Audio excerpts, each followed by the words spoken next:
Even our Beitbridge in stamp is in and out. I'm trying to compare the price with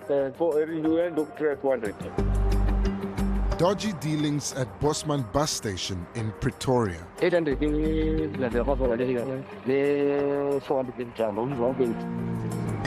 The price for desperate foreign nationals willing to buy time in South Africa.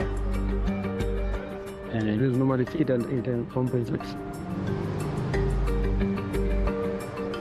Welcome to the Bosman station in Pretoria, the underworld of border corruption. Here, bus drivers, conductors, and marshals are all allegedly colluding to help Zimbabweans extend their stay in South Africa for a price. It's a simple yet very lucrative criminal enterprise.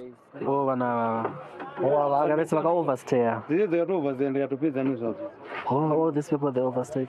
Oh, they are 20.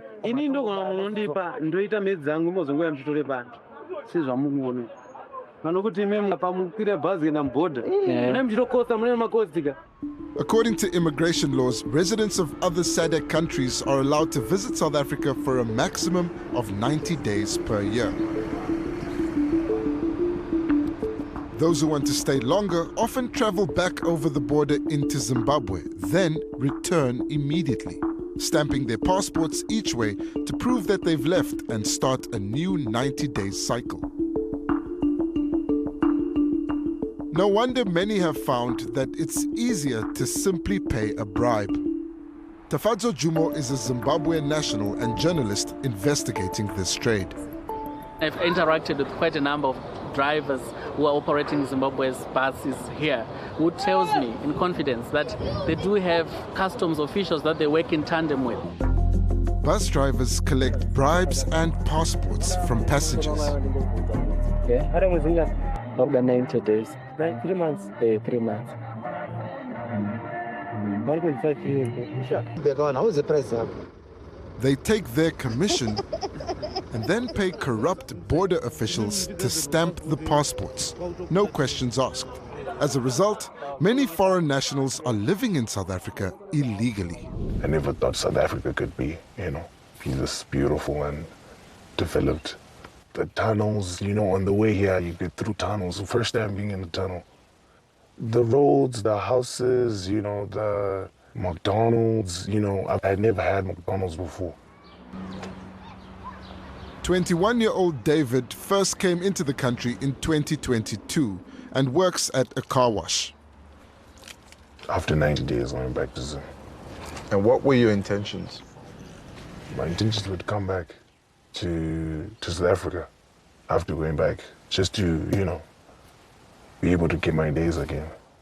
Seems unsustainable, man, to keep paying for 90 days. Yeah.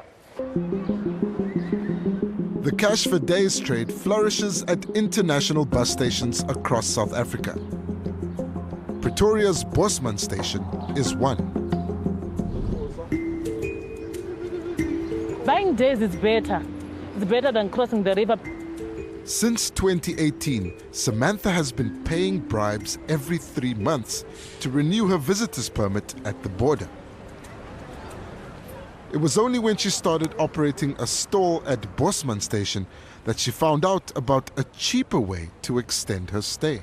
I give the bus driver here in Bosman. So you have to pay 800 rand so that they're going to go with your passport there, put days and come back. And you don't even have to be there. Yeah. To expose this corruption, Tafadzo took a bus from Bosman station to the Beitbridge border post, armed with a hidden camera. 30 minutes into the trip, an announcement is made.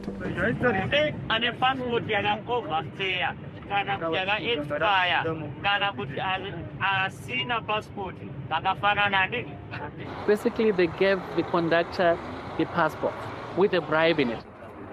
At the border, many of the passengers don't even get off the bus, leaving the driver to carry their cash-stuffed passports inside. While some count up their commissions, others take cash-stuffed passports to their corrupt official of choice for new stamps. That one is my father. Where is he? He's not here. He's not here. Although this official identifies problems with the passports, he still issues the permits. And just like that, busloads of Zimbabweans have extended their stay in South Africa without ever crossing a border. Those back at Bosman Station will get their newly stamped passports the following day. Elements of criminality with impunity taking place right at the border. It is really astonishing. So astonishing, we had to see it for ourselves. The Beitbridge border post is so much more than a bureaucratic stop. It's the beginning of the rule of law in South Africa. Unfortunately, it's also where corruption starts. Believe it or not, the main thing on sale here at the Beitbridge border post is days. And you can only buy it by having a connection. On the ground, it was immediately clear to us that those with the real power were the marshals, who were eyeing our crew and cameras curiously. We're doing a story about people buying days. Yeah. Pay someone who can inform me. Someone maybe can investigate. While bus drivers facilitate the sale of days for their passengers, border marshals are the first point of contact for pedestrians. Your stuff is just to take them in? Yeah. Maybe if they bought the days, for me, it's to take them outside. Once they've bought the days? Yeah. Everyone knows what's going on. 𝗀𝗵𝗶𝘀, brother. It happens so casually. It's almost a joke. You have to remind yourself that what we're talking about is corruption. And all this happens right under the noses of border law enforcement agencies, including the police, the army, and immigration officials. What would make an immigration official sell time? Greed? Probably. They're making big bucks. But it's also systematic corruption, which has been entrenched into the very fabric of our society. In 2023, all these agencies were integrated into one border management authority, BMA, with hopes that a multidisciplinary approach will be effective. The border environment in the Republic over the past 30 years had been fairly kind of neglected. CEO Dr. Mike Masiapato's priority is to equip a growing force of competent officials, but he knows that corruption is rife on the border. We showed him our evidence. Look at this one, Commissioner. These are the conveyances. They're collecting the money and counting it. They do it in the bathrooms. This is also our hidden camera footage. Oh yeah, now I see this building. I know the building because it's our main processing building. One thing that we can fairly not deny is the reality of corruption in the context of border law enforcement environment. Do you really have enough capacity to deal with this problem? We don't. When we started, we had 200 border guards, but we have 71 ports of entry. We could only deploy them in 6 vulnerable segments. The team I deployed in Beitbridge were 40. If you take the 40 people deployed in Beitbridge, you put them on a 24-hour cycle of 4 shifts, it's 10 people per shift. And if you have 10 people who are supposed to be doing this job, how are you going to be effective in that? Travelers' movements are still tracked on paper. The BMA is planning to introduce electronic systems and invest in surveillance technology. Once your body cams are functional, once the cameras in the buildings are actually monitoring the activities, once the drones are on air, there is no way anybody can do any nefarious activity in a port of entry. We tried to get comment from Home Affairs, but had no response.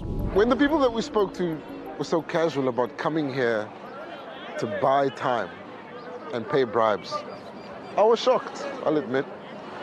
But now that I'm here and I've spoken to these people, I understand why they were laughing about it. Why it's so routine and easy. Because there's nothing scary about this. It's just another thing you do. Come here, you pay a bribe, and you get time in South Africa. Back where we started our journey at the Bosman station in Pretoria, we have unfinished business with this man, a popular figure in the days market. He told our producer that for a few hundred rands, he could easily make things happen for her at the border. No, Shanga say, I'm scared. So, we know who the guys are who are selling days here at the Bosman station. They're taking people to the border. And we've got them on undercover footage. Now, we'll try to confront them. There he is, I see him. Excel, brother, how are you? How are you? Yeah, let me talk to you for a second, man. Okay, man. So you're selling days, no? Yeah. You're taking people to the border to go buy days. People who don't have passports. It's self-repatriation. It's not self-repatriation, no. Why? Corruption. It's not corrupt. It is, that's what you're doing. You see, I'm working here. No, I just don't the pass. I'm not even going there. But you know it's illegal what you're doing. All these buses, they're doing the same. Just because they're doing it, it doesn't mean it's right. You don't feel ashamed? No, you're smiling, Joe. Oh. While authorities grapple with the problem and Crook Street corruption as a laughing matter, immigrants say they have no choice but to keep using the back door to stay in South Africa. I've already accepted it, so it's something that I'm used to doing now. So. Wow, but it's not right then. What can I do? I'm left with 1 month, 2 weeks. So what are you gonna do? I'm gonna go back again. You're gonna go pay again? Yeah. Even after speaking to me? Even after speaking to you, I'm gonna go back. I will make a U-turn. I'll come back here again. I don't even want to say good luck because it's wrong. Even not gonna say good luck, but I will do it. What should I do?